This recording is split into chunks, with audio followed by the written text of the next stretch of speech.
primero quiero agradecerle a Carlitos, como siempre, la invitación a la actividad. Y en estas próximas 3 charlas voy a tratar de complementar la excelente presentación de la doctora Alberto,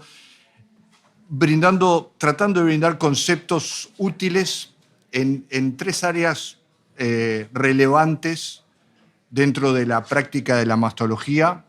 En primer lugar, el importante tema del screening del cáncer de mama. En segundo lugar, con respecto a la resonancia magnética mamaria, que es otra técnica de uso habitual en la mastología. Y en tercer lugar, con respecto a todos los procedimientos intervencionistas de diagnóstico. Vamos a empezar con el screening del cáncer de mama y voy a hacer referencia al screening en la mujer que no tiene factores que aumentan especialmente el riesgo de padecer cáncer de mama. O sea, la mujer con riesgo promedio, ¿sí? Sería motivo de otra conversación hablar del screening en las mujeres que tienen alto riesgo, más del promedio del cáncer de mama. Primero tenemos que destacar, ya todos lo tienen presente, pero siempre es bueno recalcarlo, la importancia del cáncer de mama como problema sanitario nacional y mundial, ¿no?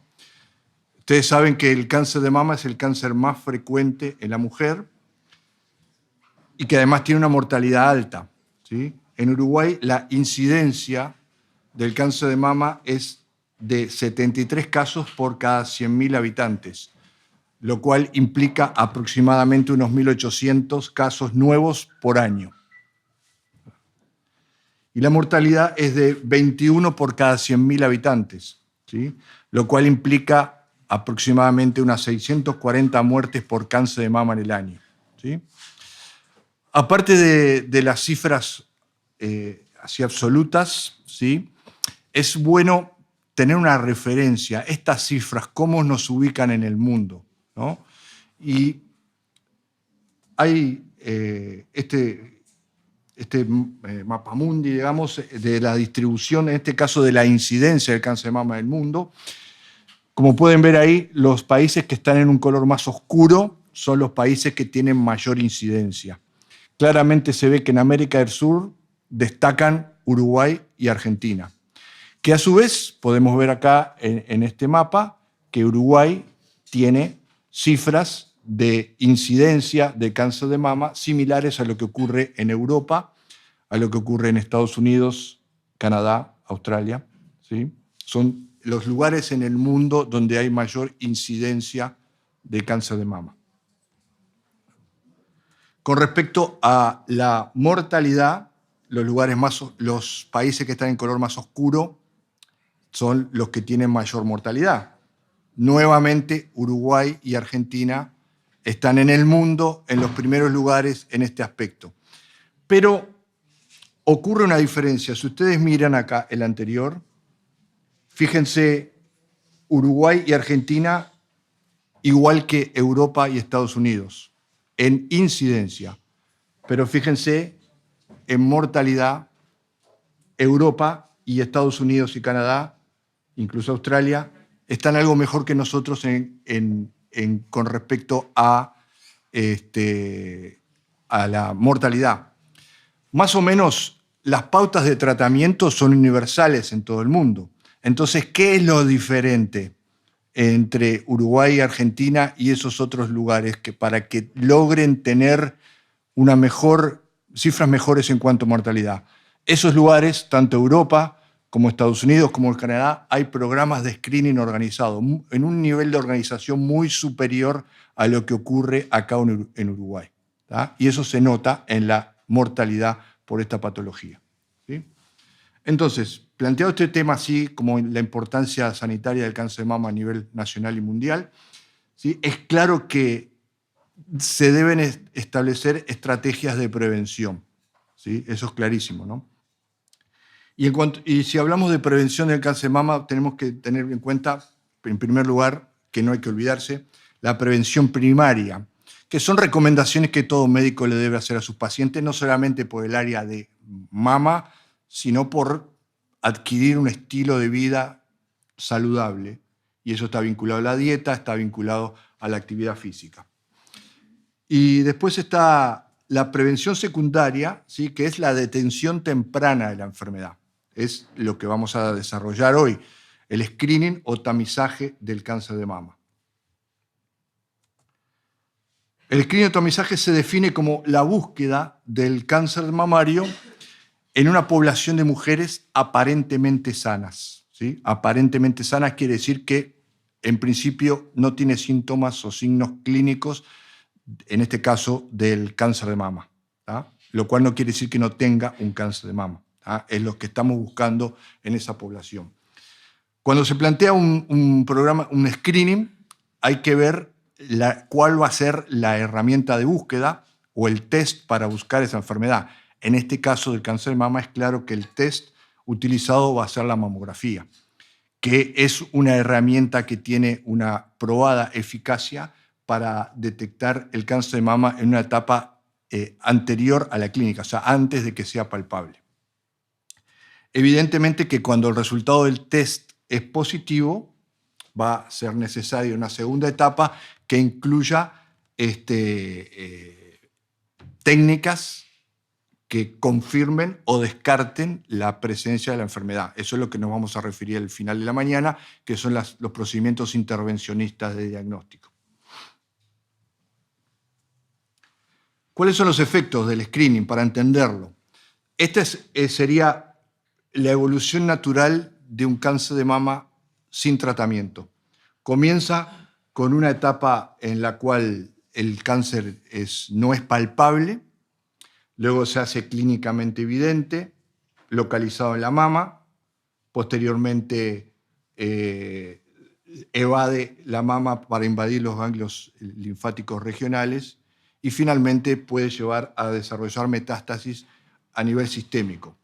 No siempre el proceso es tan así evolutivo, pueden avanzar etapas, pero en general como esquema nos sirve, ¿no? Entonces, ¿cuál es el objetivo que pretendemos lograr con el screening? O sea, con el uso de la mamografía como test de screening.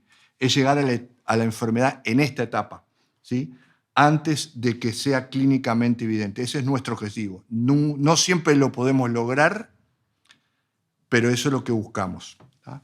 Si logramos este objetivo, ¿qué vamos a lograr? Entrar en contacto con la enfermedad con menor tiempo de evolución, ¿sí? En general, con menor tamaño, que es un elemento pronóstico importante, y en general con menores probabilidades de diseminación fuera de la mama, que en definitiva, que es lo que provoca la muerte de la persona. Si logramos esto, el tratamiento, sobre todo los tratamientos modernos, podrán ser menos agresivos y a la vez que son menos agresivos podrán ser más efectivos. Y por lo tanto, las probabilidades de curación van a ser mayores.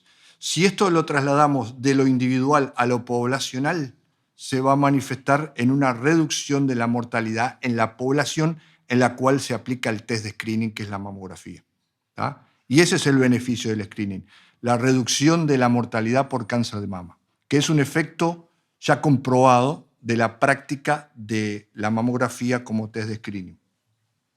A pesar de que existen controversias, muchas veces que esas controversias transcurren por las redes sociales transmitiendo conceptos equivocados que confunden a la gente, lo hecho científico real es que está comprobado la reducción de mortalidad por cáncer de mama en las poblaciones en las cuales se aplica como test de screening la mamografía. Eso es lo real. Esa reducción de la mortalidad atribuible al screening se ha demostrado por estudios experimentales, que son los ensayos clínicos randomizados o electroizados, en lo cual intencionalmente se divide a la población de estudio en una población sometida al test de screening y a otra no sometida al test de screening, y se compara a lo largo de los años qué ocurre en una y en otra población, ¿no? Pero también se pudo demostrar este efecto de reducción de mortalidad en estudios observacionales, en la cual no hay intencionalidad, sino que solamente se registran datos de lo que ocurre en poblaciones a nivel asistencial, con diferentes tipos de diseños, pero sin la intencionalidad de dividir en dos poblaciones diferentes, ¿no? Entonces, si vamos a los primeros que se realizaron, los estudios clínicos aleatorizados, que se realizaron estos y no otros, ¿sí? Se puede ver ahí que todos, con diferentes metodologías de estudio, ¿no? O casi todos, digamos, lograron demostrar que hubo una reducción de la mortalidad por cáncer de mama en la población sometida a screening. La magnitud de esa reducción de la mortalidad estuvo entre el 23 y el 36%, como se pudo ver ahí. Solamente de estos estudios no arrojaron resultados en cuanto a la reducción de la mortalidad los que se hicieron en Canadá, ¿sí? En la última fila ahí. Pero, sin embargo, hubieron auditorías de esos estudios realizados en Canadá y se pudo comprobar que tuvieron severas fallas metodológicas que les impidió demostrar el efecto de la reducción de la mortalidad. Fallas metodológicas en cuanto a que en la población, la división de pacientes entre el ala que iba a ser sometida a screening y el ala que no iba a ser sometida a screening no fue en realidad aleatoria, sino que se hizo en muchos casos en conocimiento de que pacientes tenían alguna anomalía clínicamente evidente. Y también que durante parte del tiempo que se realizó el estudio se realizaron con mamografías de muy pobre calidad. Estamos hablando de estudios que comenzaron alrededor de los años 60, 70, ¿no? La mamografía, la calidad de la mamografía a lo que es hoy ha avanzado enormemente. Otra cosa importante destacar que en estos estudios se demostró que el beneficio del screening empieza a partir de los 40 años de edad, ¿no? Ese es un dato importante que lo vamos a retomar más adelante en la charla. También tenemos resultados de los estudios observacionales, ¿sí? Los, digamos, estudios que consideramos de primer nivel o principales en este aspecto muestran también una reducción de la mortalidad atribuible al screening que oscila entre el 20 y el 48%, ¿sí? Incluso este tipo de estudios asistenciales observacionales arrojan un resultado mejor que en cuanto a la reducción de la mortalidad que los estudios experimentales. Bueno, y este punto creo que, a pesar de las polémicas que puede haber en torno al screening, es un tema laudado, digamos. Existe el beneficio y no es discutible. Lo que podría ser discutible es la magnitud, variable según el diseño de los estudios. Otro punto importante con respecto al screening es que existen diferentes modalidades. Existe lo que se llama el screening organizado y el screening oportunístico. El screening organizado, hay un control central del programa, ¿sí? Hay elaboración previa de pautas de screening que incluyen, por ejemplo, qué población, a partir de qué edad, con qué periodicidad, ¿sí? Hay otro elemento fundamental que es el monitoreo global de los resultados, ¿sí? Y también, obviamente, hay un análisis entre el costo y el beneficio, ¿sí? En los países en los cuales mencioné que hay mejores cifras de mortalidad que en la nuestra, existe este tipo de screening organizado, ¿no? En el screening oportunístico no hay un control central, solamente hay recomendaciones que un médico individualmente le hace a su paciente, que tal vez no son las mismas que otro médico en el consultorio del lado le hace a su paciente, ¿sí? Y tampoco hay un monitoreo de los resultados. Esto es lo que hay acá en Uruguay. Hay un screening oportunístico. Se realizan charlas como esta, por ejemplo, donde se establecen recomendaciones, ¿sí? Pero ninguno de ustedes está formalmente obligado a indicarle a los pacientes lo que estamos diciendo acá en este momento, ¿no? No hay un control central, ¿no? El interés del screening organizado es la población. Eso se monitorea, ¿sí? Y se establecen resultados, ¿sí? El interés del screening oportunístico es el individuo, es el médico que le recomienda a su paciente lo que cree mejor para su prevención. Con respecto a la planificación del screening, cuando alguien planifica el screening, sea organizado o sea oportunístico, hay 3 puntos fundamentales para tener en cuenta. La edad de comienzo, a partir de qué edad, cada cuánto tiene que realizarse la mamografía de screening y cuándo se terminaría. Son 3 puntos que, si uno revisa las publicaciones, son puntos polémicos, porque diferentes sociedades científicas, ¿sí?, tienen recomendaciones diferentes o, más que nada, si vamos un poquito para atrás, según el modelo de screening que se realiza, las recomendaciones son diferentes. Por ejemplo, en un lugar donde se hace un screening organizado, ¿sí?, el análisis costo-beneficio influye en las recomendaciones, porque si es un programa financiado por el Estado, por ejemplo, de repente se ajusta el beneficio al costo. Entonces, las recomendaciones son las que ese Estado puede proveer y tal vez no son las mejores para todos los individuos. ¿Ah? Es un poco lo que ocurre acá y después lo vamos analizando con respecto a las recomendaciones del Ministerio de Salud Pública. ¿Ah?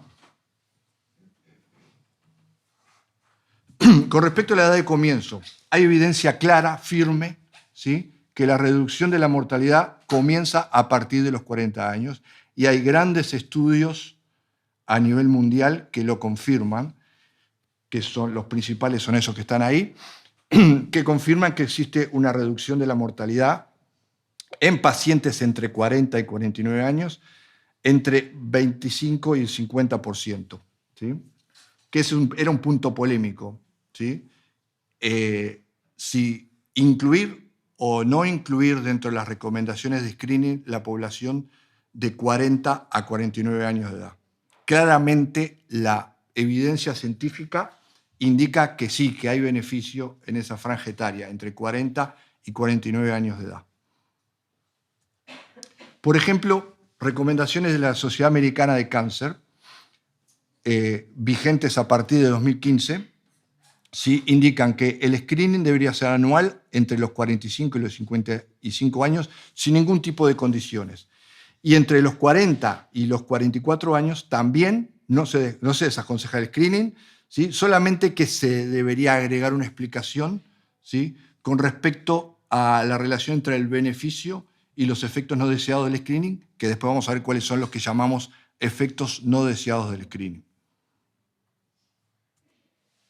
Con respecto al intervalo, no se han hecho estudios específicamente dirigidos a determinar cuál es el intervalo óptimo entre las mamografías de screening.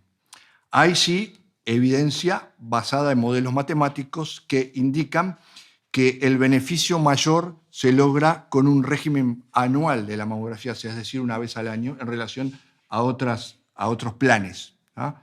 Por ejemplo, un estudio muy importante auspiciado por el Instituto Nacional de Cáncer en los Estados Unidos evalúa diferentes estrategias de screening.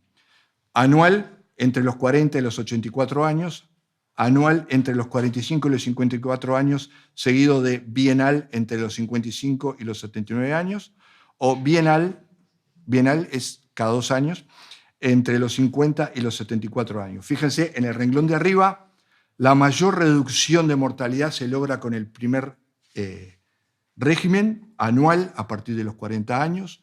Se logra la mayor reducción de la mortalidad, el mayor número de muertes por cáncer evitadas, el mayor número de años de vida ganados y el menor número de mujeres que es necesario estudiar para salvar una vida. Ese estudio, que es muy, muy bueno, es muy claro con respecto a cuál es el mejor régimen para aplicar en la mamografía de screening. Si volvemos a las recomendaciones de la Sociedad Americana de Cáncer, ellos recomiendan entre los 40 a 54 años un régimen anual y entre las 55 y mayores bienal, pero con opción anual si la paciente lo desea, obviamente, si no existe algún factor de riesgo, que en ese caso sería también anual. Con respecto a la edad de finalización del screening, no está bien definida, ¿sí? Los ensayos clínicos experimentales muestran que el beneficio se comprobó hasta los 74 años, pero eso es así porque no se incluyeron pacientes mayores, ¿tá? Pero, sin embargo, hay evidencia con estudios de otro tipo que muestran que hay evidencia por lo menos hasta los 84 años, ¿sí? De beneficio hasta los 84 años. En realidad, eso debe evaluarse en función de las expectativas de vida y otras patologías, ¿no? ¿Qué es lo que hace la Sociedad Americana de Cáncer? Recomienda discontinuar el screening cuando la expectativa de vida sea menor de los 10 años. De lo contrario, no hay motivo para no continuarlo. Dijimos al principio que el tema del screening es polémico a nivel científico y muy polémico a nivel de redes sociales porque tiene efectos no deseados, ¿sí? Lo que se denominan efectos no deseados del screening son los falsos positivos y el sobrediagnóstico. Y en general hay una clara tendencia a sobreestimar el peso de estos efectos no deseados, ¿ah? Falso positivo es la detección de una lesión que tiene aspecto sospechoso, ¿sí? Pero que luego de ser estudiada resulta ser benigna. Es un falso positivo. ¿Cuáles son los problemas o consecuencias de los falsos positivos que se esgrimen en la polémica? Uno, lo denominado biopsias innecesarias, ¿sí? Pero en realidad es un engaño decir que esa biopsia fue innecesaria. Es un engaño mediático, digamos, ¿tá? Porque esa biopsia no es que haya sido innecesaria, fue necesaria para demostrar que esa lesión no era un cáncer, ¿tá? Obviamente, después de que sabes el resultado, los que argumentan en contra del screening dijo, bueno, fue innecesario, pero antes de saber el resultado era necesaria, ¿no? Lo del aumento del costo del screening, sí, obviamente que sí aumenta el costo del screening. Sobre todo si es un programa de screening organizado, va a salir mucho más caro cuanto más biopsias se realicen. Eso es claro que sí. Lo del impacto emocional de las pacientes, sí también. Obviamente que a nadie le gusta recibir la noticia de que tiene algo que podría llegar a ser cáncer, ¿no? Pero bueno, en general esos efectos se transforman en un sentimiento de alivio cuando el resultado resulta ser benigno. ¿Cuál es la frecuencia de la ocurrencia de un falso positivo? Hay estudios que miden eso. Hay un estudio muy importante citado en todos lados que dice que la probabilidad individual de que a una mujer X que se realiza controles mamográficos anuales durante 10 años, que a lo largo de su vida le ocurra un falso positivo, es del 7% a lo largo de esos 10 años anual. Lo que pasa es que eso después cuando se divulga, sobre todo mediáticamente, hablan de cifras de falsos positivos mucho más altas, pero es un engaño de cómo se transmite. Porque si lo consideramos desde el punto de vista individual, ¿sí? Una mujer a lo largo de su vida tiene esa probabilidad de que le ocurra un falso positivo. Pero si lo que estamos transmitiendo en las cifras de falsos positivos de un centro donde se realiza mamografía, es mucho más alto. Evidentemente hay un porcentaje de falsos positivos que están entre el 50 y el 60%. Pero se transmite equivocadamente. No es que a una persona que se realiza mamografía tenga una probabilidad del 50 al 60% de que el resultado sea falso positivo. Es engañoso la forma de transmitir el concepto. El tema del sobrediagnóstico. El sobrediagnóstico es el diagnóstico de un cáncer que si se hubiera dejado sin tratamiento no hubiera sido nunca clínicamente evidente y no hubiera causado la muerte de la paciente afectada. Esto es un argumento que se utiliza mucho en contra del screening. Para entenderlo mejor, tenemos que ver que eso está en relación con la velocidad de crecimiento del tumor. No todos los tumores se desarrollan con la misma velocidad. Acá tenemos una gráfica de la evolución en función del tiempo de dos tumores diferentes. Uno que crece más rápidamente y otro que crece muy lentamente. ¿Tá? En el primero, ¿sí? Que crece más rápidamente, si lo dejamos sin tratamiento, va a provocar la muerte por cáncer, ¿sí? Por cáncer de mama. El otro, que crece muy lentamente, va a seguir evolucionando y la mujer probablemente muera por otras causas antes de que ese tumor sea la causa de su muerte, ¿sí? Eso va por la diferente velocidad de desarrollo de la enfermedad. Entonces, si hacemos una mamografía en este punto del tiempo, en el primer caso, a esa paciente sí le vamos a estar generando un beneficio, porque vamos a interrumpir la historia natural de la enfermedad. Vamos a interrumpirla antes de que cause la muerte por cáncer. Pero en el segundo caso, vamos a estar detectando un cáncer, ¿sí? Pero a esa paciente no le estamos haciendo ningún beneficio, porque igual no se hubiera muerto por esa patología. ¿Ah? El problema es que no es una cosa que pueda ser medible clínicamente, porque en el momento del diagnóstico no es posible determinar cuáles de esos cánceres van a evolucionar para provocar un daño y cuáles no. Hasta el momento actual del conocimiento científico, eso no es posible determinarlo, ¿no? Entonces, como consecuencia de esto, los cálculos que se publican con respecto a la probabilidad de sobrediagnóstico son muy variables, van del 0% al 54%, porque es muy difícil estudiar este fenómeno, que no es clínicamente benigno, porque además hay que tener en cuenta muchos factores, como la edad general de la población, el nivel de riesgo, la incidencia de cáncer en esa población, el tiempo de seguimiento, si se incluye o no el carcinoma ductal in situ o no. Pero las revisiones más completas que incluyen todos estos datos dicen que el problema del sobrediagnóstico no supera el 10%, ¿tá? Por lo cual no debería ser tomado como un argumento en contra del screening mamográfico. El otro punto que hay que mencionar con respecto al screening es la exposición de los rayos X. Esto sí es el aspecto del screening con mamografía que tiene mayor divulgación a nivel de las redes sociales, ¿sí? Todo el mundo habla, todo el mundo opina con respecto a este tema, ¿tá? Y es muy importante que se sepan algunos conceptos básicos, ¿no? Es un riesgo, la dosis de radiación que se utiliza en la mamografía es muy baja, ¿sí? Y el riesgo de daño que puede ser causado por la exposición a los rayos X es mínimo en relación al beneficio que se logra, ¿sí? En realidad, no existe ninguna evidencia clínica de que ocurra un daño. Nunca se pudo comprobar. Es un riesgo teórico. Es un riesgo teórico que se extrapola de situaciones en las cuales mujeres estuvieron expuestas a altas dosis de radiación. Por ejemplo, en los lugares donde explotaban las bombas atómicas, por ejemplo, en los lugares donde hubieron accidentes con reactores nucleares, ¿sí?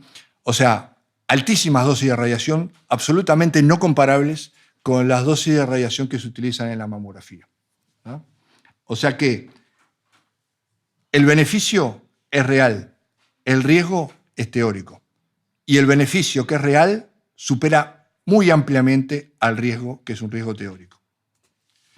Esto un poco se ha estudiado en estudios clínicos donde se correlacionan el riesgo de muerte por cáncer radioinducido por la exposición a los rayos X en comparación con las muertes evitadas por el screening. No hay ningún estudio que no deje de presentar resultados que son altamente favorables en relación a que el beneficio supera ampliamente al riesgo. Todos son coincidentes. El riesgo teórico atribuible a la mamografía sería de un cáncer radioinducido cada 50.000 mujeres que se estudian.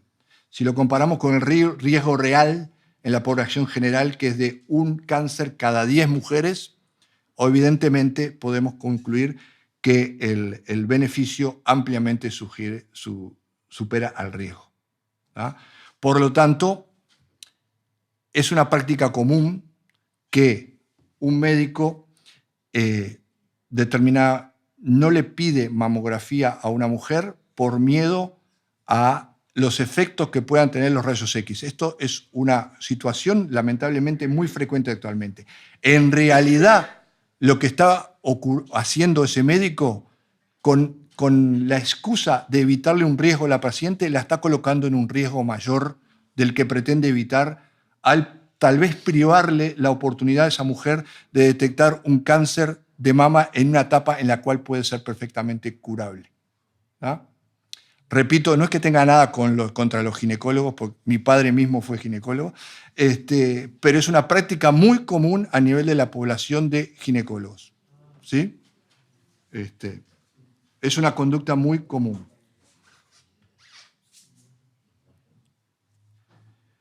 Con respecto a lo que pasa acá en Uruguay, ya dijimos al principio que acá en Uruguay se realiza un screening individual o de oportunidad porque no hay un programa de screening organizado. ¿Ah? Hay situaciones que favorecen, pero esto no se tiene que decir que es un programa de screening organizado. Las situaciones que favorecen es que la mamografía es un requisito para obtener el carnet de salud laboral, ¿sí? Entre los 50 y 69 años de edad, y que es gratis en esa franja de edad cada 2 años, y que también tienen derecho al día de licencia con goce de sueldo. ¿tá? Esas son, digamos, medidas que favorecen la realización del screening, que tampoco están exentas de polémica. Hay una mujer que hizo un juicio al Estado porque consideraba que la mamografía no puede ser obligatoria, ¿sí? Por estar incluida en el carnet de salud. Y lo ganó el juicio.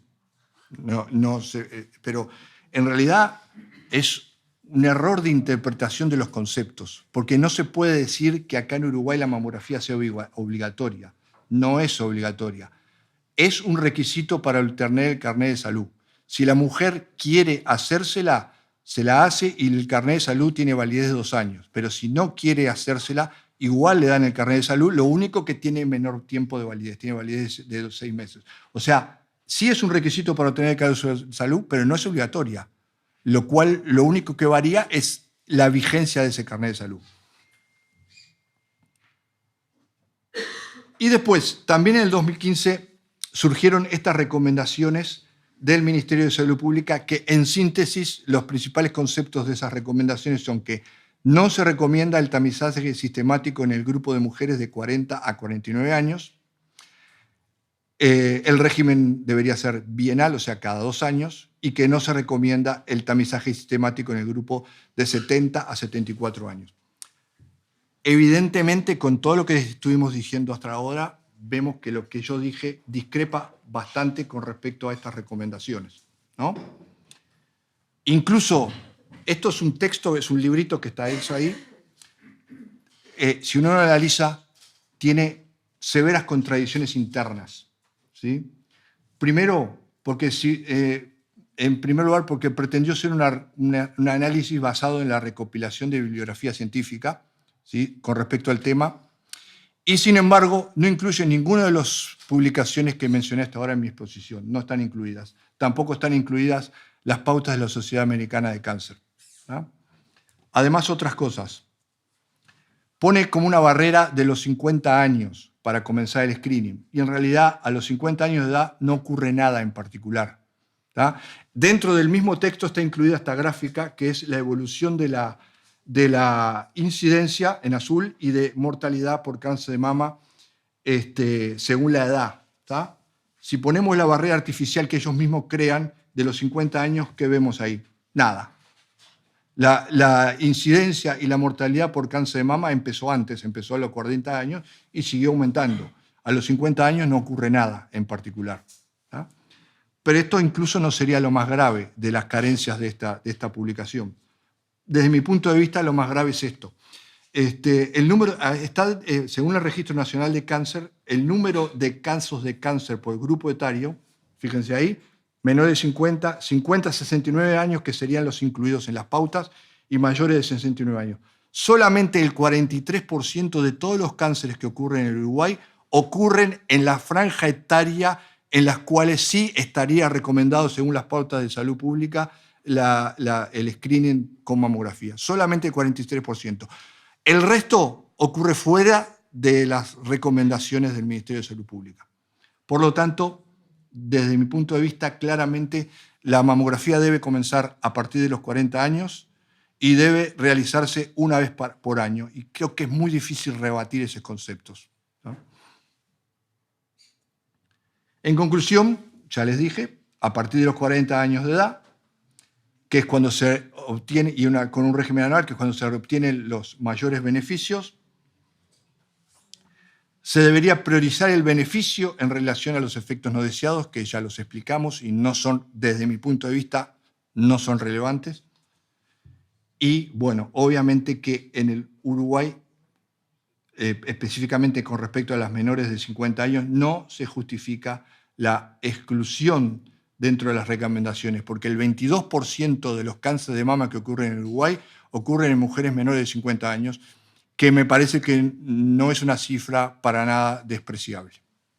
Bueno, muchas gracias. Listo, vamos a seguir. Vamos a otro tema también de importancia en la práctica de la mastología. Actualmente no se puede negar que la resonancia magnética es otra herramienta más incluida dentro del menú de opciones para el diagnóstico adecuado y completo de las patologías mamarias. ¿Ah? Hay que destacar que la resonancia magnética es la técnica con mayor sensibilidad para detectar el cáncer mamario. Se basa en su objetivo se basa en la angiogénesis tumoral, o sea, a la persona se le inyecta un medio de contraste que transita por vía vascular. Los tumores más vascularizados, que en general son los tumores malignos, captan ese contraste y producen una señal alta en la imagen, como se ve ahí. El problema es que el punto débil que tiene menor especificidad de la mamografía, por lo tanto que no es una técnica aplicable a todas las pacientes, sino que hay que tener en cuenta las indicaciones precisas. ¿Ah? ¿Cuáles son esas indicaciones de la resonancia magnética? Bueno, el estudio de los implantes mamarios es la técnica más eficaz para evaluar esto, no vamos a hablar ahora por el tema de tiempo. El screening en la mujer con alto riesgo, ¿sí? Esto es lo que varía con respecto a lo que lo dijimos anterior. Todo lo que dijimos anteriormente en las mujeres de alto riesgo está vigente, pero a esas mujeres hay que agregarle además anualmente, o habría que agregarle además anualmente, una resonancia magnética. Se ha visto que el beneficio es mucho mayor en este grupo de pacientes con muy alto riesgo de la combinación de mamografía más resonancia magnética. Estaría dentro de las pautas habituales para este grupo de pacientes. Y después la paciente con cáncer mamario ya conocido, ya diagnosticado. En estas situaciones, lo que vamos a ver, el cáncer oculto, la evaluación de la quimioterapia neoadyuvante, la resonancia magnética preoperatoria y en menor medida la resonancia magnética posoperatoria. Y después otras cosas menos frecuentes como lesiones no concluyentes por la mamografía o ecografía, una cicatriz que tenemos dudas o secreción por el pezón. Vamos a dedicarnos fundamentalmente a las indicaciones que ocurren en pacientes con cáncer mamario ya conocido. La primera situación era el cáncer oculto. Cáncer oculto es el que se manifiesta inicialmente por una enfermedad metastásica, en general en la axila, pero también puede ser a nivel sistémico. Puede debutar con una metástasis ósea, por ejemplo, y estar el primitivo en la mama, ¿no? Con examen clínico, mamografía y ecografía sin lesiones evidentes, ¿no? La resonancia, eso ocurre más o menos en el 1% de todos los cánceres mamarios, ¿sí? Y la resonancia puede detectar el tumor mamario, el tumor primario en la mama en aproximadamente el 60% de los casos. Este es un caso, por ejemplo, de una paciente de 43 años con una tumoración axilar que por ecografía y por luego punción citológica se pudo confirmar que se trataba de una metástasis en un ganglio axilar con células de la línea epitelial. Inmediatamente tenemos que pensar en la mama, ¿sí? Se hace mamografía y ecografía que muestran mamas densas, como había mencionado el doctor Alberto, donde disminuye la sensibilidad de los estudios. No había lesiones en la mamografía ni en la ecografía. Se hace una resonancia magnética que sí muestra un pequeño nodulito ahí en el sector externo de la mama derecha, esto aquí, con alta señal en el estudio, ¿sí? Ese nódulo, por más que se hizo la ecografía de second look buscándolo, no fue detectable por ecografía. Ese es un problema, porque hay que hacer una biopsia de ese nódulo, hay que guiarse por alguna forma, ¿no? Bueno, este paciente no se pudo resolver acá en Uruguay porque no se hace, no tenemos la tecnología para hacerlo, que es la biopsia guiada por resonancia magnética. Bueno, fue a realizárselo en la Argentina, la biopsia de ese nódulo, y bueno, resultó ser un carcinoma ductal infiltrante con esas características. Esta es otra situación, una mujer de 61 años que consulta por dolores óseos y repercusión general, se realiza la imagenología vinculada a la esfera osteoarticular y punción ósea que confirma un secundarismo óseo múltiple. Se realiza la mamografía, que otra vez, mamas muy densas con calcificaciones de tipo benigno, todo clasificado como BIRAT2, y con el dato anterior se realiza resonancia magnética, que en este caso mostró en el sector interno de la mama izquierda un nódulo, ¿sí?, con alta señal, con irregular, muy sospechoso. En este caso sí se realizó la ecografía para buscar a ver si había pasado desapercibido y podía ser detectado, y efectivamente fue detectado como un nódulo sólido, irregular, con sombra acústica posterior, muy sospechoso. Se realizó la punción citológica que fue positiva y se realizó una biopsia core que mostró que era un carcinoma lobulillar invasivo.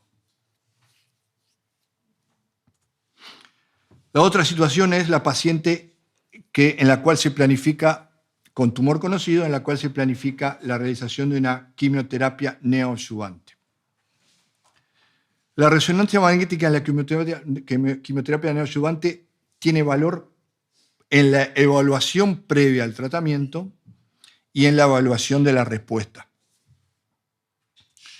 En la evaluación previa del tratamiento, que es la primera resonancia que debe hacerse antes de comenzar el tratamiento. Si está planificado que se va a hacer, la resonancia tiene que hacerse antes de que comience el tratamiento con quimioterapia neoadyuvante. Esa primera resonancia magnética nos va a aportar estos datos. El tamaño inicial, hay que tener en cuenta que la resonancia magnética es la técnica que tiene mejor correlación entre el tamaño imagenológico y el tamaño histológico. Nos va a dar datos con respecto a la morfología del tumor, que es muy importante, y ahora lo vamos a ver por qué. Nos va a dar datos en cuanto a si el tumor es multifocal, multicéntrico o bilateral, que son todos datos importantes para planificar el tratamiento. Con respecto al tamaño inicial, la morfología, en resonancia magnética, bueno, el tamaño es la mejor forma de medirlo, pero la morfología es muy importante. Existen dos formas grandes de tumor mamario por resonancia magnética. La forma nodular, que sería la del lado izquierdo, ¿sí?, es un nódulo, ¿sí?, y la forma no nodular, que es de este lado de acá, el lado derecho, que es un área de realce con diferentes tipos de amplitud, pero que no se puede decir que configure un nódulo. Hay diferentes formas de esta, se denomina un área de realce de tipo no nodular, ¿sí? Este caso es segmentaria. Segmentaria quiere decir que tiene una forma triangular, ¿sí?, con la base hacia la profundidad de la mama y el vértice que se prolonga hacia el complejo arealo-pezón. Es muy importante determinar la forma, la morfología inicial del tumor por resonancia magnética, porque esto va a condicionar la forma de respuesta y va a condicionar las probabilidades de éxito del plan quirúrgico inicial. Si el cirujano realiza la quimioterapia neoadyuvante con el objetivo de transformar un tumor que iba a ser para mastectomía en la posibilidad de hacer una cirugía conservadora, ¿sí?, si la forma inicial del tumor es de tipo no nodular, es muy probable que esa intención fracase, que no se vaya a poder lograr ese objetivo. Ya de entrada sabemos que lo más probable es que no pueda transformar la mastectomía en una cirugía conservadora. Y ahora vamos a explicar por qué.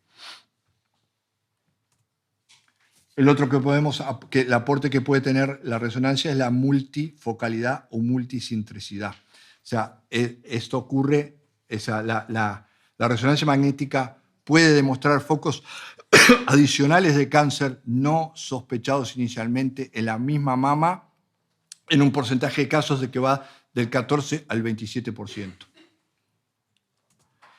Y la bilateralidad de la resonancia magnética puede mostrar focos adicionales de cáncer en la mama contralateral, ¿sí?, no sospechados por la mamografía inicial, en un porcentaje de casos que va del 3 al 10%. Con respecto a una vez que hicimos la evaluación inicial, se comienza con la quimioterapia y vamos a utilizar ahora la resonancia magnética con el objetivo de evaluar la respuesta. Ahí perseguimos dos objetivos. El primero es la evaluación inicial de la respuesta o evaluación precoz y la predicción de lo que va a ser al final, ¿sí? Y el segundo objetivo es la evaluación final de la respuesta. Y siempre los datos que aporta la resonancia magnética deben ser correlacionados con los datos de la histología.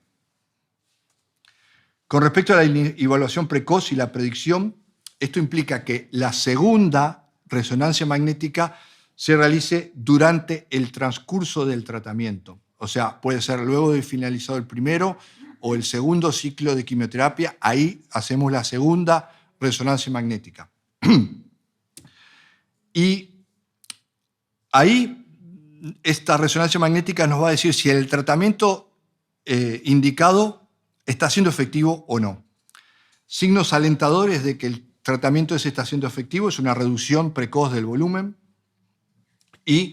o también puede ser una reducción de la intensidad de la señal del tumor. Estos datos, si esto ocurre, nos va a dar la siguiente información. En primer lugar, de que el tratamiento está siendo efectivo. Y en segundo lugar, es que existen chances de que al final del tratamiento haya una respuesta completa. ¿Ah? Eso es el valor como predicción. Después, el segundo objetivo es la evaluación al final. O sea, ya terminó todo el tratamiento y la segunda resonancia magnética la hacemos al final del tratamiento. ¿Ah? Y acá pueden ocurrir dos cosas. Terminó el tratamiento, hacemos la resonancia magnética final y puede ocurrir que todavía haya tumor visible o que no haya más tumor visible. ¿Ah? Si ocurre lo primero, quiere decir que o no hubo respuesta o solamente hubo una respuesta parcial. ¿Sí? Entonces, ¿qué dato tenemos que extraer de la imagen por resonancia magnética? ¿Cuánto tumor queda? ¿Sí? En la segunda situación, no hay tumor visible. Eso es que hubo una respuesta imagenológica completa. ¿Qué dato tenemos que extraer de la imagen? ¿Es confiable o no es confiable esa respuesta imagenológica completa? O sea, ¿esa respuesta imagenológica completa quiere decir que hay una respuesta patológica completa? ¿Sí o no? Eso es lo que tenemos que tratar ese dato que tenemos que tratar de extraer de la imagen. Y entonces, para evaluar la precisión del estudio, para responder estas preguntas, tenemos que tener en cuenta cómo se interrelacionan estos dos factores, el patrón de respuesta y la morfología inicial, que están interrelacionados.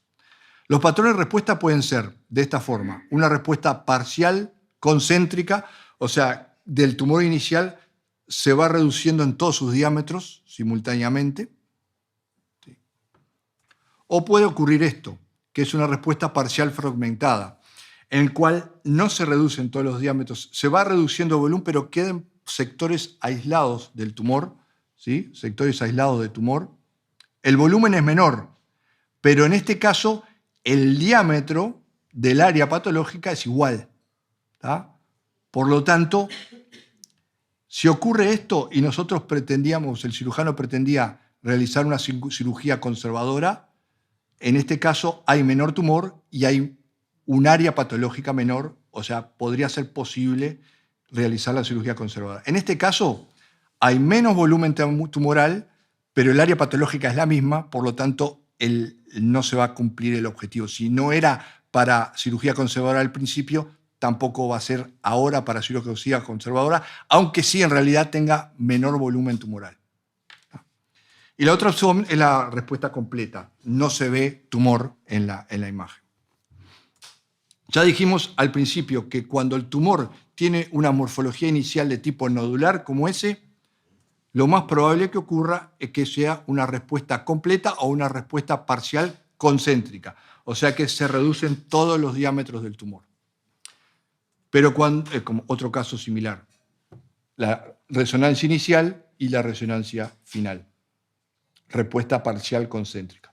Pero cuando la morfología inicial del tumor es un área de realce de tipo no nodular, lo más probable que ocurra es que la respuesta al final sea parcial fragmentada.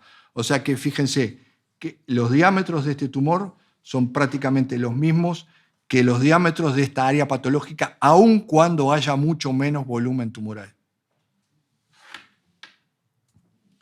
Otra circunstancia igual, una respuesta parcial fragmentada. ¿Qué ocurre con respecto a los diferentes subtipos tumorales desde el punto de vista de la biología molecular, digamos, ¿no? Los tumores que son receptores hormonales positivos y HER2 negativos generalmente tienen más respuestas fragmentadas. Por lo tanto, los datos que se extraen al final de la resonancia magnética tienen menor precisión, aparte que en general responden menos, ¿no? Y los tumores triple negativo y HER2 positivos tienen más respuestas concéntricas. Por lo tanto, los datos que se obtienen de la resonancia magnética al final del tratamiento son más confiables. Esto es un caso de respuesta imagenológica. Acá está el tumor y aquí no queda nada, ¿tá? Respuesta imagenológica completa. Pero esto se correlaciona con seguridad con una respuesta patológica completa. ¿Cuándo esa imagen de respuesta imagenológica completa es confiable? ¿Sí? En primer lugar, cuando la forma inicial del tumor era nodular, cuando tiene un patrón de respuesta concéntrico y en estos tipos tumorales, no en otros. Cuando esto coincide, el valor predictivo negativo es del 60 al 100%, es decir, que la respuesta imagenológica completa tiene un valor predictivo negativo en estas circunstancias de 60 al 100%. Otra circunstancia con respecto a la resonancia magnética preoperatoria. El objetivo es evaluar la extensión lesional a nivel local y tiene impacto sobre el plan quirúrgico, este uso de la resonancia magnética. Porque la resonancia, ya dije, tiene mejor correlación con el tamaño histológico, porque tiene mayor precisión para evaluar los focos adicionales de cáncer en la mama homolateral y en la mama contralateral, que ya lo dije. El problema es que no hay evidencia suficiente que demuestre que en términos de tasa de recurrencia local o de sobrevida haya un beneficio con la detección adicional de focos por medio de una resonancia magnética preoperatoria. No hay estudios, en realidad lo que hay una falta de estudios bien diseñados para determinar esto. Se asume entonces que esos focos adicionales van a ser controlados por la radioterapia o la terapia sistémica.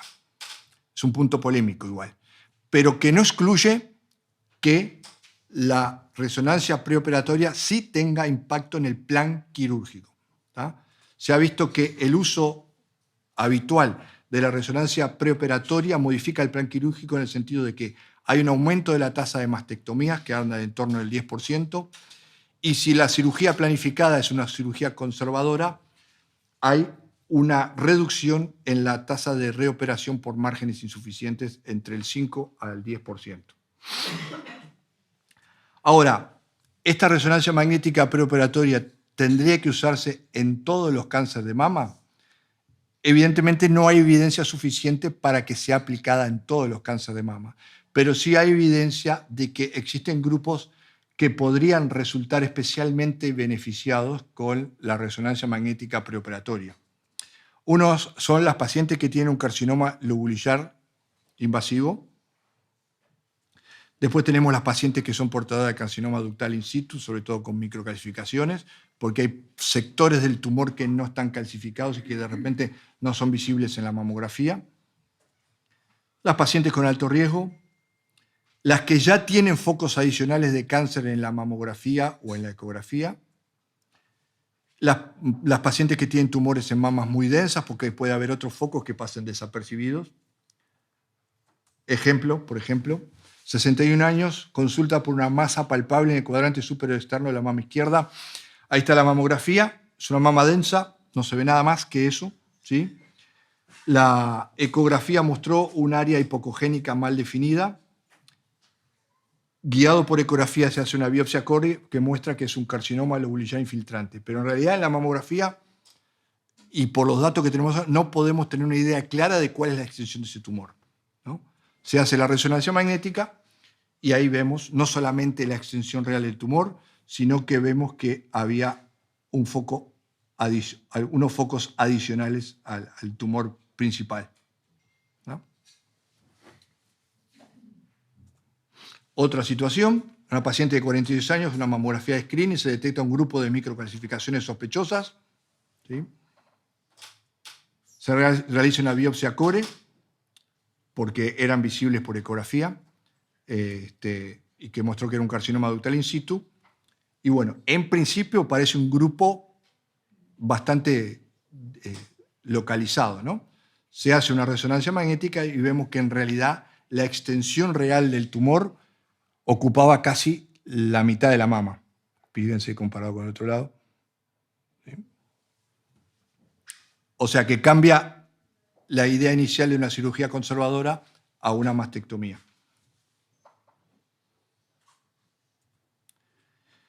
La resonancia magnética posoperatoria. En realidad es un fracaso en la intención de realizar la resonancia preoperatoria, ¿no? O sea, en general, el médico recurre a la resonancia magnética postoperatoria porque omitió pedirla. O sea, en general, si lo hubiera pedido antes de la cirugía, tal vez no tendría que recurrir a pedirla después, ¿no? Obviamente, ¿no? Eso es por el tema de los márgenes, ¿sí? Cuando son márgenes insuficientes, ¿sí? Sobre todo para tomar esta decisión, si una resección ampliada o una mastectomía. Hay que tener en cuenta de que la resonancia magnética preoperatoria no permite detectar enfermedad microscópica. Sirve si hay una masa tumoral importante que quedó, ¿sí? Y no es conveniente hacerla antes de los 30 días, lo cual es una demora, ¿no? Porque los datos están, digamos, alterados por todas las circunstancias vinculadas a la cicatriz quirúrgica.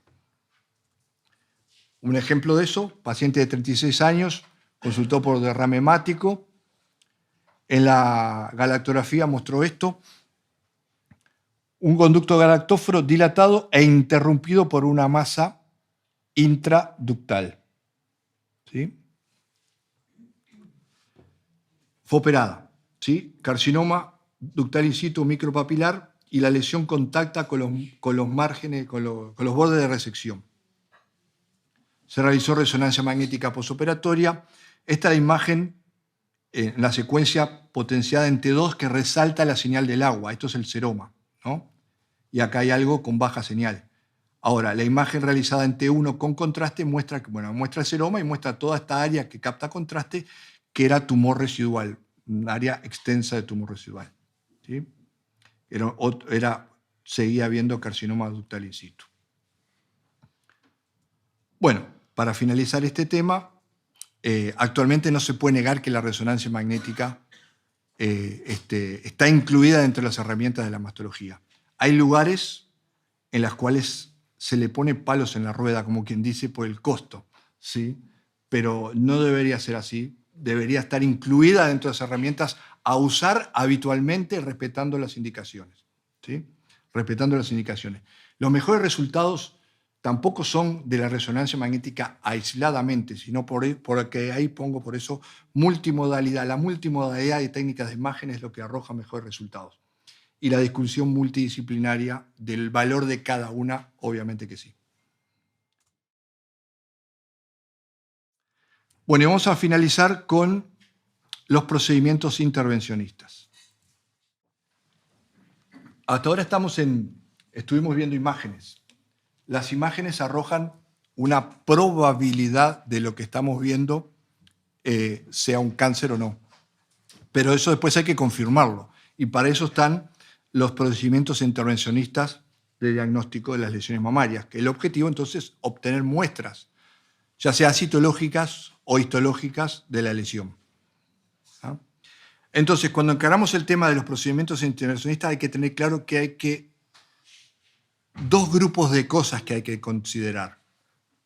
Por un lado, los dispositivos para obtener las muestras, ¿sí? Y por otro lado, la técnica que utilizamos para guiar ese dispositivo hasta la lesión. ¿Tá? Son dos cosas diferentes que a veces se mezclan. ¿Tá? Porque uno he escuchado muchas veces decir, bueno, a esta paciente le podemos hacer una biopsia estereotáxica. ¿Qué es una biopsia estereotáxica? Lo que solamente estás diciendo es que para llegar a la lesión estás utilizando la estereotáxica, pero no estás diciendo si vas a hacer una punción citológica, no estás diciendo si vas a hacer una biopsia core y no estás diciendo si vas a hacer una biopsia asistida por vacío. O sea, una cosa es el dispositivo que obtiene las muestras y otra cosa es la forma que usamos para guiarnos hacia la lesión. Entonces, el listado de dispositivos para obtener la muestra pueden ser estos. La punción citológica con aguja fina, que obtiene muestras citológicas. La biopsia core, que obtiene muestras histológicas. O la biopsia asistida por vacío, que obtiene muestras histológicas. A estas últimas dos habitualmente se las denomina comúnmente biopsia con aguja gruesa. ¿Tá? Y la otra punción con aguja fina. Comúnmente se denominan así. Vamos a empezar por la primera técnica, la punción aspiración con aguja fina. ¿Ah? Es la técnica que se ha usado más a lo largo de la historia, la técnica más difundida, porque los materiales que se necesitan en general están disponibles en todos lados. Si no tenés eso, mejor que cierre el lugar porque ahí ya no sería grave, ¿no? Se obtienen muestras de tipo histológico. Tiene dos grandes requisitos para la utilización confiable de esta técnica. En primer lugar, requiere un citólogo capacitado, que cada vez hay menos. ¿No? Cada vez hay menos porque no hay escuela de citología. Acá en Uruguay, y la tendencia general es que no, o sea, es una especie en extinción. Y en segundo lugar, es que es importante la evaluación de los resultados. O sea, cuando uno desarrolla esta técnica, tendría que autoevaluarse para saber si lo que está haciendo es confiable o no. Si no, puede estar haciendo grandes macanas. ¿Tá? Son requisitos importantes. ¿Cuáles son las indicaciones principales de la punción con aguja fina? Sin duda, la evacuación de los quistes. Cuando es un quiste tenso, doloroso, infectado, ¿sí? Se evacúa sin ningún tipo de inconvenientes, es lo indicado. Lo otro es los nódulos sólidos categorizados como BIRAT 3. Ya habíamos dicho la doctora Alberto que es un nódulo sólido, oval, circunscripto, que según las recomendaciones del BIRAT sería necesario colocarlo en un plan de seguimiento para evaluar su estabilidad en el tiempo. Eso es lo recomendado. Pero hay muchas situaciones en las cuales tenemos la necesidad de variar esta recomendación. Por ejemplo, ¿sí? Si es una mujer que, según el medio social, estimamos que no vaya a volver nunca más, ¿sí? Como puede ser acá, ¿sí? Lo mejor es tener algo que nos dé un mayor grado de certeza en cuanto a la benignidad de esa lesión, ¿sí? Otra situación, Hay mujeres que no soportan tener algo y controlárselo sin saber lo que es. También hay que atender esa necesidad, ¿sí? Otra situación puede ser una paciente que en el periodo de seguimiento planea quedar embarazada. Es mejor saber antes que si es benigno o maligno. Todas son indicaciones. Y en este tipo de lesiones en las cuales la probabilidad de malignidad es menor del 2%, la punción citológica con una aguja fina, bien realizada, es un estudio sumamente confiable. Sumamente confiable. Lo otro es esta situación de los nódulos sospechosos, nódulos sólidos sospechosos, BRAF 4 o 5, evidentemente en los cuales no está planteado, por lo menos de inicio, la realización de una quimioterapia neoadyuvante. ¿Ah? Y el objetivo sería confirmar la malignidad para planificar el acto quirúrgico. Esto es un punto polémico porque cada vez se está haciendo menos. En general, la tendencia es a que todos los nódulos sospechosos realizar una biopsia core para ya tener todos los datos de histología e inmunohistoquímica. ¿Tá? Pero yo creo que no, en estas circunstancias, si se realiza bien, no ha perdido vigencia. Porque si la citología realizada bien confirma la malignidad, es un estudio muy confiable que habilita planificar con seguridad el plan quirúrgico, siempre y cuando de inicio no esté planteado la posibilidad de una quimioterapia neoadyuvante. Ahora, no sería confiable en esta situación un resultado benigno de la citología. Ahí habría que pasar a una biopsia core u otra cosa. ¿No? Y después, una indicación que ha adquirido relevancia es la estadificación de la axila en el cáncer mamario. Es un estudio muy preciso para evaluar los ganglios axilares sospechosos desde el punto de vista ecográfico. ¿Tá? El estudio citológico, en este caso sí, realizado bien, creo que hace innecesario la utilización de otros procedimientos para estadificar la axila, como puede ser una biopsia core, porque se puede hacer muy bien solo con citología. ¿Ah? Evidentemente, con las condiciones que planteé al inicio. Citólogo confiable, evaluación de los resultados confiables. ¿No? La biopsia core consiste en la obtención de muestras cilíndricas con un sistema de corte coaxial activado por un disparador automático, ¿no? Se utilizan agujas de estos calibres, generalmente 14G, y está indicado principalmente para nódulos sospechosos, distorsiones arquitecturales y microcalcificaciones. La punción citológica con una aguja fina no es confiable en las distorsiones ni en las microcalcificaciones. La punción citológica con una aguja fina vamos a dejarla solamente para los nódulos. Pero esta biopsia core sí es efectiva en las otras opciones. Generalmente la utilizamos con control ecográfico para llegar a la lesión. Este es el dispositivo, hay diferentes marcas y modelos. Este es el disparador que acciona esta aguja. Esta aguja tiene un estilete por dentro que tiene una canaleta, que es esta que se ve acá, y una vaina con un borde cortante que avanza sobre el estilete y corta. ¿Sí? Avanza 2 centímetros. El procedimiento es así. La aguja se lleva hasta el borde de la lesión. El disparo tiene 2 etapas. Avanza primero el estilete, que aloja la canaleta dentro de la lesión, y después avanza la vaina, que corta y aísla la muestra, que después se retira y se recolecta por el otro lado. ¿Ah?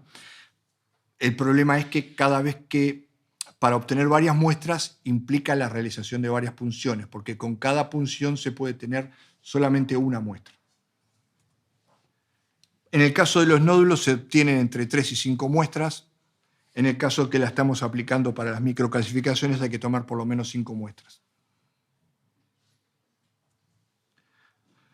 El problema de la biopsia core es la subestimación. ¿Sí? Hay un porcentaje importante de casos en los cuales el resultado de la biopsia core es una hiperplasia ductal atípica, pero en realidad la anatomía patológica final demuestra que es un carcinoma ductal in situ, o puede suceder que en la biopsia core el diagnóstico sea de carcinoma ductal in situ y después resulta que era un carcinoma ductal infiltrante. Esto ocurre en un porcentaje importante en el caso de la hiperplasia ductal atípica, entre el 20 y el 50% de los casos, y en el caso del carcinoma ductal in situ, alrededor del 20 a 30% de los casos. Hay que tener presente eso. Lo otro es la biopsia asistida por vacío. Son muestras cilíndricas que se obtienen por un sistema de corte rotatorio coaxial al cual se le adiciona la aspiración por vacío.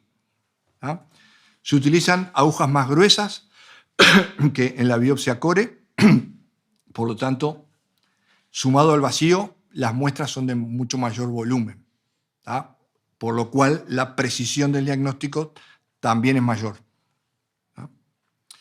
La indicación principal se puede usar para cualquier cosa, pero debido al costo del equipamiento, se reserva para microcalcificaciones o distorsiones que no son visibles por ecografía. Por lo tanto, el procedimiento se hace con control, con guía estereotáxica o con tomosíntesis. Ahora vamos a ver eso. El mecanismo de la obtención de la muestra es, se coloca la aguja en la lesión, se activa el vacío que chupa y cae parte de la lesión en la canaleta que tiene. Después se activa el mecanismo de corte, que es una vaina que va cortando rotatoriamente. Ahí quedó aislada la muestra. Y sin retirar la aguja del lugar, la muestra, por la aspiración esa por vacío, se chupa por esta tubuladura y se recolecta del otro lado. Y la aguja queda en el lugar para seguir tomando muestras. La gran ventaja que tiene entonces es que la aguja se introduce solo una vez y se puede obtener todas las muestras que uno quiera sin pinchar de vuelta. Hay diferentes marcas comerciales. La más conocida por ustedes capaz que sea Mammotome, ¿sí? Pero hay otras, como por ejemplo Suros.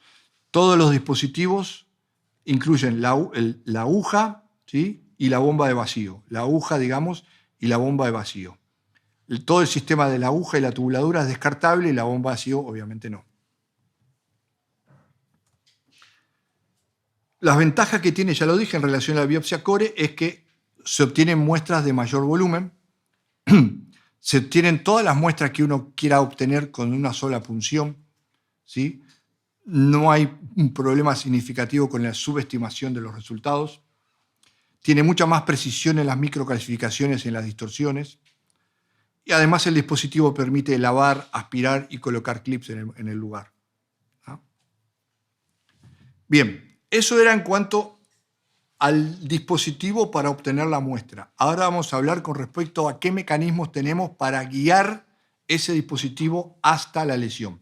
Y tenemos esas opciones: la guía ecográfica, la guía estereotáxica, la guía por tomosíntesis y la guía por resonancia magnética.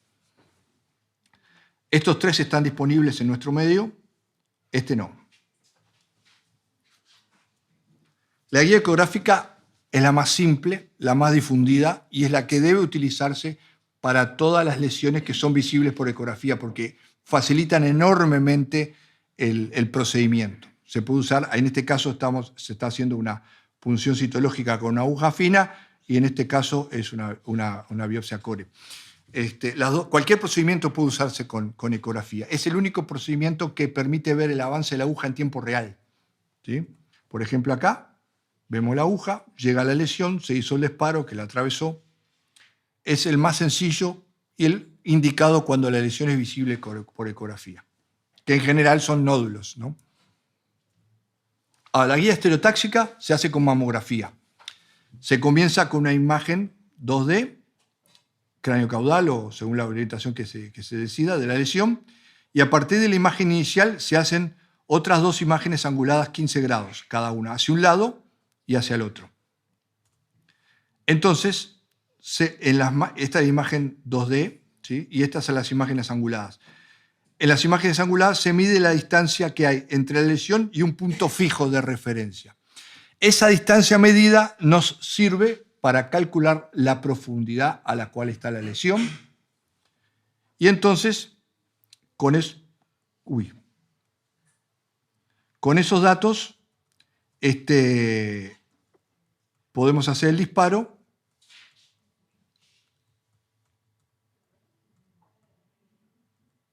Con esos datos podemos hacer el disparo. Acá está la imagen previa al disparo y la imagen posterior que avanzó un poquito ahí, sabiendo de que el extremo de la aguja que obtiene la muestra va a caer siempre dentro de la lesión. ¿Tá? Ahora, lo más reciente en cuanto a guías para llegar a la lesión es la guía por tomosíntesis. ¿Tá?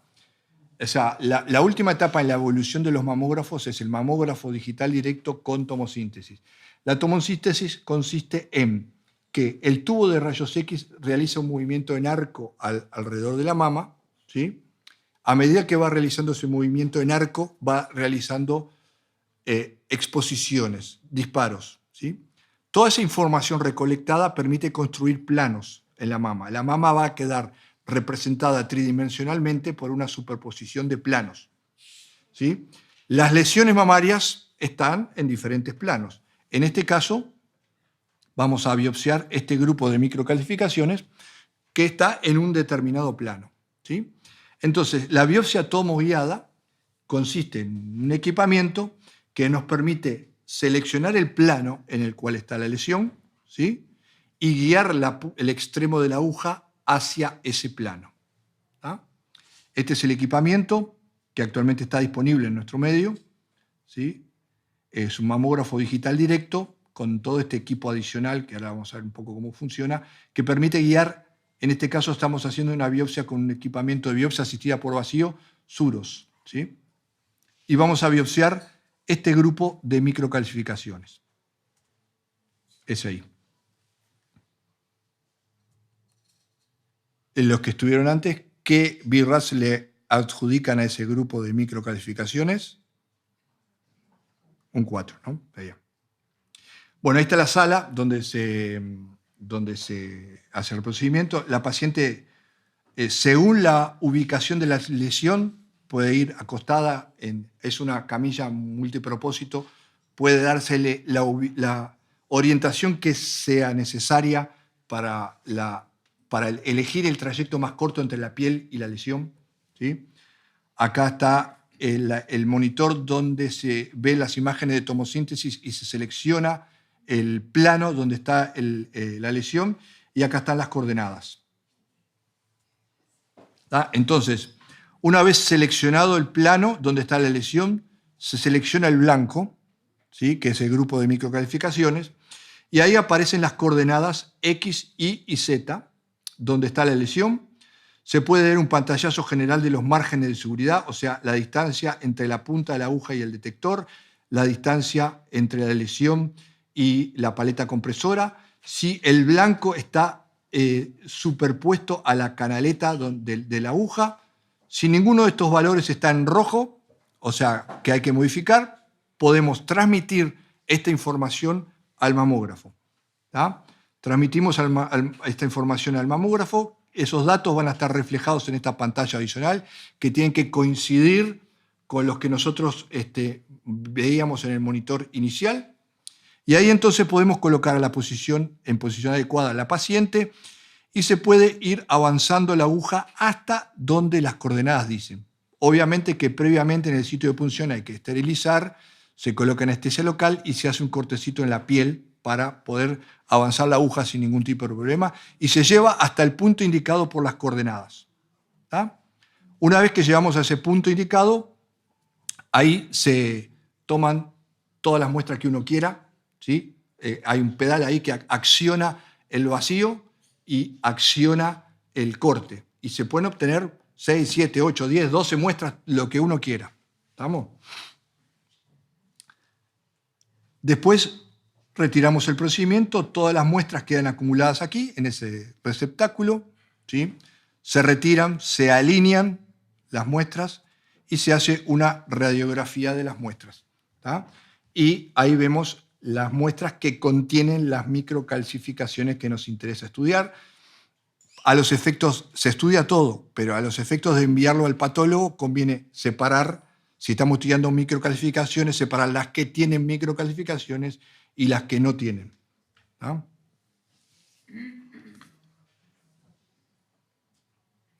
Ese procedimiento se puede hacer con una mesa específica para estereotaxia o biopsia tomoguiada que no hay en nuestro país. La paciente, o sea, lo que mejora esto es la comodidad de la paciente, ¿no? Está acostada ahí con las mamas péndulas, hay unos agujeros que tiene ahí, se levanta todo y se trabaja por debajo. ¿Ah?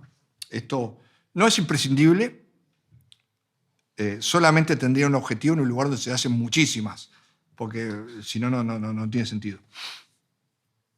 Bueno, y lo último es la guía por resonancia magnética. Es para lesiones que se ven solamente por resonancia magnética. Requiere una digamos, plataforma especial en la cual el área de trabajo está por debajo aquí. La paciente va acostada ahí, tiene una ventana graduada donde a punto de partida de la imagen se selecciona el lugar de punción, ¿sí? El sitio seleccionado se introduce, ya podemos ver la profundidad. En la imagen de resonancia calculamos la profundidad, obtenemos la muestra ahí.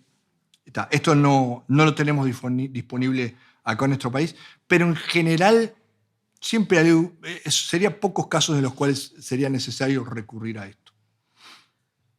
Bueno, y finalmente, un concepto importante, ¿no? Actualmente ya no es aceptable o no debería ser aceptable realizar una cirugía para hacer un diagnóstico, sino que la cirugía es para hacer un tratamiento. El diagnóstico debe hacerse por una técnica de diagnóstico percutáneo. Eso es la tendencia. El problema nacional nuestro son las microcalcificaciones, ¿sí? Que en la mayoría de los casos no se ve por ecografía.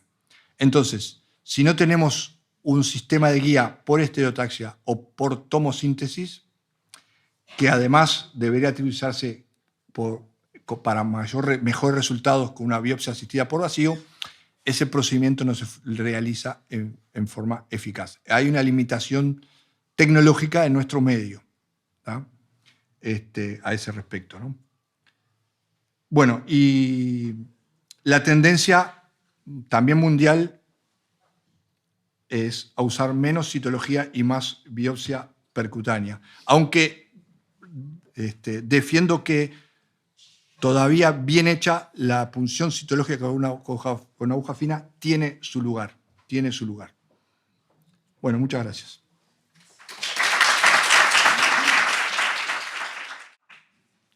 ¿Alguien quiere preguntar algo?